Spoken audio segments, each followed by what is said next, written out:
కరీంనగర్ జిల్లా వ్యాప్తంగా క్రిస్మస్ సెలబ్రేషన్లు గ్రాండ్గా జరుగుతున్నాయి. సిటీలోని చారిత్రక సిఎస్ఐ కేథడ్రల్ వెస్లీ చర్చితో పాటు సెయింట్ జాన్స్ సెంటనరీ చర్చిలో రాత్రి నుంచే క్రైస్తవుల ప్రత్యేక ప్రార్థనలు నిర్వహిస్తున్నారు. ఉదయం 5 గంటలకు మొదటి ఆరాధనతో క్రిస్మస్ వేడుకలు ప్రారంభం కాగా 10 గంటలకు రెండవ ఆరాధన జరిగింది. ఆయా చర్చిల పాస్టర్లు దైవ సందేశాన్ని క్రైస్తవ భక్తులకు అందించారు. ప్రార్థనల తరువాత ఒకరికొకరు క్రిస్మస్ విషెస్ చెప్పుకున్నారు క్రిస్టియన్లు. ఇక కరీంనగర్ జిల్లాలోని క్రిస్మస్ సెలబ్రేషన్లపై వెంకటేష్ మరిన్ని డీటెయిల్స్ అందిస్తారు. ప్రజెంట్ మనం చారిత్రక వెస్లీ కేథడ్రల్ చర్చిలో ఉన్నాం. 113 ఏళ్ల చరిత్ర గల ఈ చర్చి సంబంధించి కూడా ప్రత్యేక ప్రార్థనలు జరుగుతున్నాయి. వెస్లీ కేథడ్రల్ చర్చ్ అయ్యగారు మనతో పాటు ఉన్నారు, రెవరెండ్ ఆర్ పాల్ కోమల్ గారు. స్వామి, ఈరోజు క్రిస్మస్ యేసుక్రీస్తు ప్రజలకు ఇచ్చే సందేశం ఏంటి? చీకటిలో నడిచేటువంటి జనులు గొప్ప వెలుగును చూసేటువంటి రోజు, వారి జీవితాలకు ఉదయాన్ని ప్రసాదించేటువంటి రోజు. అజ్ఞానం అనే చీకటి కానీ లేక సామాజిక పరమైనటువంటి చీకటి కానీ అనేకమైనటువంటి విధాలుగా అట్టడుగున ఉన్నటువంటి ప్రజల యొక్క మానసిక వికాసాన్ని కలిగించి వారి నూతన జీవితాలకు ఒక చక్కని వెలుగును నింపేటువంటి సూర్యోదయం. అందుకనే నీతి సూర్యుడైన యేసుక్రీస్తు జన్మించిన శుభోదయం, సూర్యోదయం అనేటువంటి రీతిగా ఈరోజు మాట్లాడనై ఉంటున్నాం. పేదలను జ్ఞాపకం చేసుకొని వారికి వస్త్రదానము, వారికి అన్నదానం కూడా చేయడం అనేటువంటిది జరుగుతున్నది.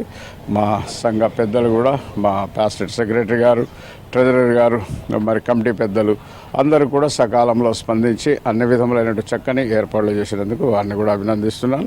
సార్ చెప్పండి, ఈరోజు క్రిస్మస్ సందర్భంగా ఎట్లాంటి ప్రార్థన జరుగుతాయి, ఏంటి, వాట్ ఈజ్ క్రిస్మస్? 2000 సంవత్సరాల పూర్వము బెత్లెహేములో జన్మించిన క్రీస్తు జన్మాన్ని ప్రపంచవ్యాప్తంగా అత్యంత భక్తి శ్రద్ధలతో జరుపుకుంటారు. అదేవిధంగా తెలంగాణ రాష్ట్రంలోని ఉత్తర తెలంగాణలో ప్రసిద్ధమైనటువంటి దేవాలయము సిఎస్ఐ వెస్లీ కేథడ్రల్ కరీంనగర్లో 100 ఏళ్లకు పైగా చరిత్ర గల ఈ కేథడ్రల్లో ఈరోజు ప్రత్యేకంగా జరుపుకుంటారు. ఎందుకంటే ఈ డైసిస్కి ఇది ప్రధాన ఆలయం కాబట్టి అందరూ ఈ కేథడ్రల్కి వచ్చి ఈ రోజున ప్రార్థనలు చేసి క్రిస్మస్ దేవుని పొందాలని ఆశిస్తారు. కాబట్టి దాదాపుగా 3000 మంది భక్తులు ఈరోజు ప్రార్థనలో పాల్గొంటారు.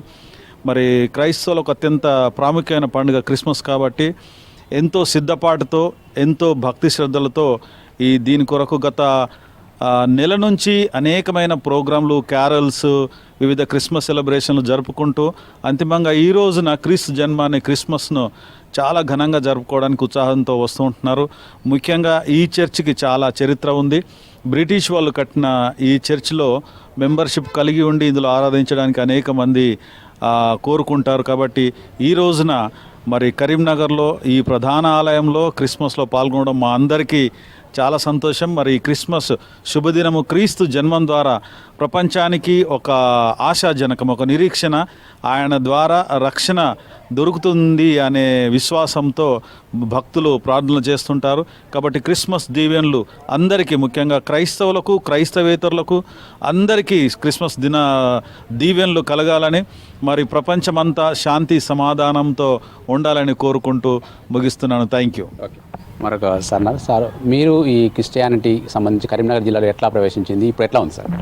ఈ భూలోకంలో సమస్త మానవాళి పాపం నుంచి విముక్తిని చేసి పరలోకానికి ఆయన మార్గం ఏర్పరచడానికి ఆయన జన్మించినారు. మనము కూడా ఆ విధంగా నిన్ను వలె నీ పొరుగు వారిని క్షమించుమని ఆయన చెప్పిన సూత్రానుసారంగా ఆయనను ఆరాధించి ఆయనను మహిమపరిచే విధంగా మనము కూడా ఆ విధంగా జీవించాలని, ఆ మార్గంను మనకు ఉచితంగా రక్షణ అనుగ్రహించినాడు. కాబట్టి మనము ఆ యొక్క ఇట్టి అవకాశంను మనము ఆనందించుచు ఆయన మార్గంలో నడవాలన్నదే దేవుని యొక్క కోరిక.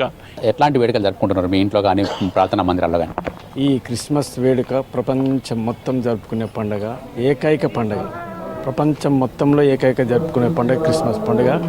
ఈ 25వ తారీఖు నాడు క్రీస్తు జన్మించిన దినము కాబట్టి ఇది ప్రపంచవ్యాప్తంగా చేసిన పండుగ కాబట్టి ఇక్కడ చర్చిలో కాదు, మొత్తం మెదక్ చర్చిలు ఇంకా గంభీరంగా జరుగుతాయి. ఇక్కడ కూడా గంభీరంగా జరుగుతాయి. ప్రతి ఇళ్ళలో సుఖ సంతోషాలతో చాలా సంతోషంగా, చాలా బాగా జరుపుకునే పండుగ కాబట్టి ప్రతి ఒక్కరు కరీంనగర్ పట్టణ ప్రజలకు క్రిస్మస్ వేడుకలు జరుపుకోవాలని క్రిస్మస్ శుభములు తెలియజేస్తూ ఈ అవకాశం ఇచ్చిన V6కు వందనాలు తెలియజేస్తున్నాను.